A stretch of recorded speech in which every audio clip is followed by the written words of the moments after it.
ఏంది మామ అలా ఉన్నావు? 4.5 ఏళ్లైందిరా ఈ ఊర్లో శుభవార్త దరువేసి.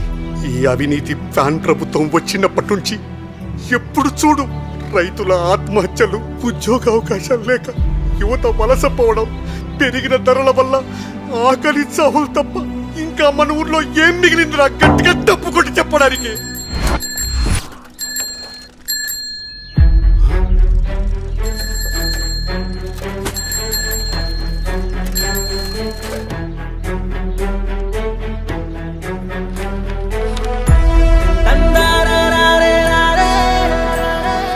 ఇప్పుడే మామా ఊరే కాదు రాష్ట్రమంతా గంతులేసే దరువు.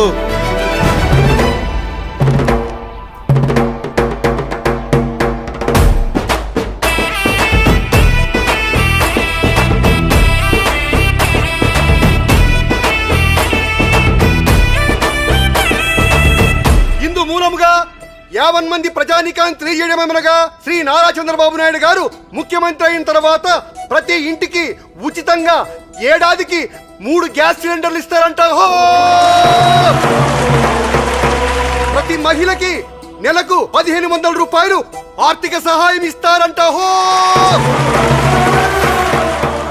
అందరికి నెలకు 4000 రూపాయలు వృద్ధాప్య పింఛన్ ఇస్తారంట. వయసుతో పరిమితం లేకుండా మహిళలందరూ ఉచితంగా బస్సులో ప్రయాణించవచ్చంట. బడికి వెళ్లే ప్రతి విద్యార్థికి ఒక్కరు కాదు, ఇద్దరు కాదు, ఇంట్లో ఎంత మంది ఉంటే అంత మందికి ఏడాదికి 15,000 రూపాయలు ఇస్తారంట.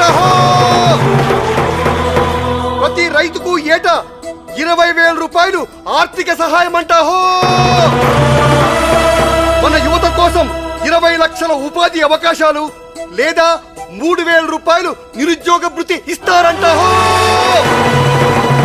ఇవన్నీ మనకు కూడా రావాలంటే ఏం చెయ్యాలో అది చెప్పరా ముందు. రాబోయే ఎన్నికల్లో సైకిల్ గుర్తుకే ఓటు వేసి మన బాబును గెలిపిస్తే చాలు. మన భవిష్యత్తు మన చేతుల్లోనే ఉంది.